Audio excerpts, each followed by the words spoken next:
Bismillahirrahmanirrahim. Assalamualaikum warahmatullahi wabarakatuh. Hari ini pelajaran Tauhid.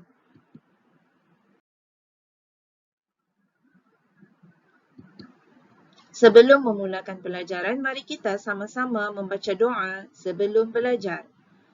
Bismillahirrahmanirrahim.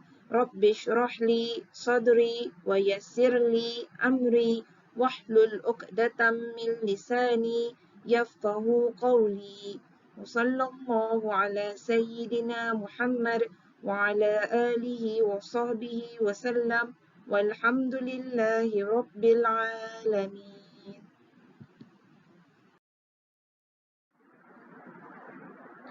Baiklah murid-murid, untuk mengenalkan kepada murid-murid tajuk pelajaran pada hari ini, cikgu mahu murid-murid melihat gambar yang cikgu paparkan ini. Gambar apakah itu? Ianya adalah gambar Al-Quranul Karim.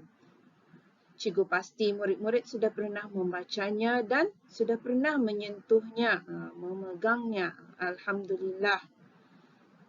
Jadinya, apa yang akan cikgu tanyakan kepada murid-murid? Pernahkah murid-murid tahu apa kelebihan Al-Quran ini arah diri ke tani? Al-Quran ini diturunkan kepada umat manusia ni. Apa kelebihannya? Apa hikmahnya?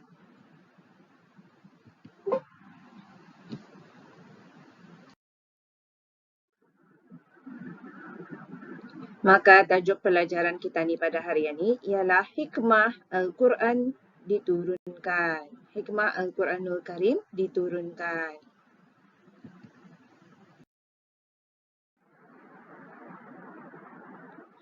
Allah Subhanahu wa taala berfirman dalam surah Ad-Dukhan, "Inna anzalnahu fi lailatin mubarakah, inna kunna munzirin."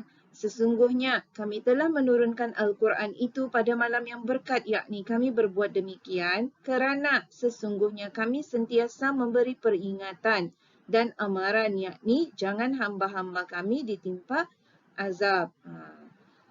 Allah ada memberi peringatan kepada kita ni dalam surah Ad-Dukhan mengenai dengan Al-Quran itu diturunkan pada malam yang berkat supaya memperingatkan ketani itu. Al-Quran itu adalah untuk amalan ketani seharian supaya ketani itu jangan ditimpa azab, dijauhi daripada perkara yang indah baik.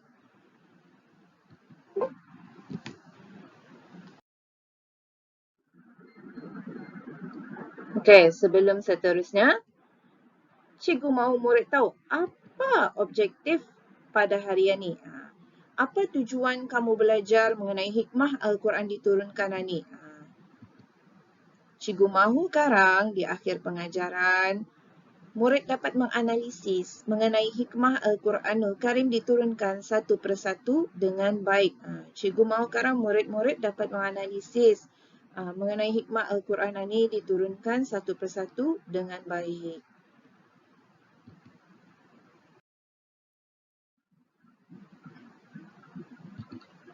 Hikmah Al-Quranul Karim diturunkan. Al-Quranul Karim diturunkan mengandungi hikmah yang banyak di antaranya. Al-Quranul Karim ini diturunkan banyak hikmahnya. Ini adalah di antaranya.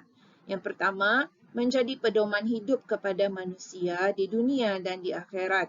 Ia menjadi pedoman hidup kepada manusia iaitu ketani untuk kehidupan ketani di dunia dan di akhirat. Sebagai petunjuk kepada orang-orang yang bertakwa. Sebagai petunjuk kepada orang-orang yang bertakwa. Al-Quranul Karim ini sudah lengkap di dalamnya sebagai petunjuk ketani mencari penyelesaian permasalahan dalam kehidupan. Seterusnya, menjadi penawar segala penyakit khususnya penyakit hati. Cikgu pasti murid-murid pun ada belajar pelajaran tasawuf mengenai dengan penyakit hati. Macam penyakit dengki, sifat pemarah, terlalu kasihkan kemegahan, kasihkan dunia. Maka Al-Quran ini jadi penawar untuk penyakit ni ya. Segala penyakit, khususnya penyakit hati katanya tu.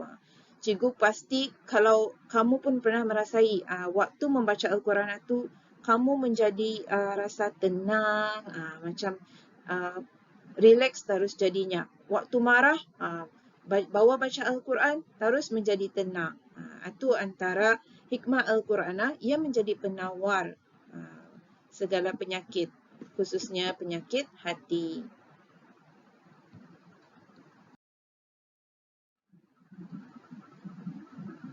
Seterusnya, menjadi rahmat kepada sekalian manusia.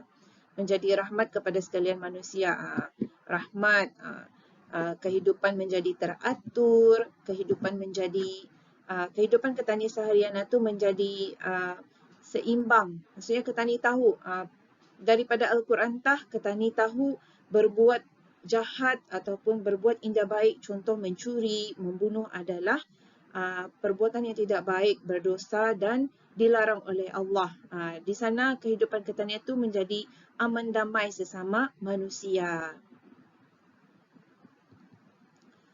Dan yang paling akhir sekali, sebagai mukjizat dan bukti kerasulan Nabi Muhammad sallallahu alaihi wasallam.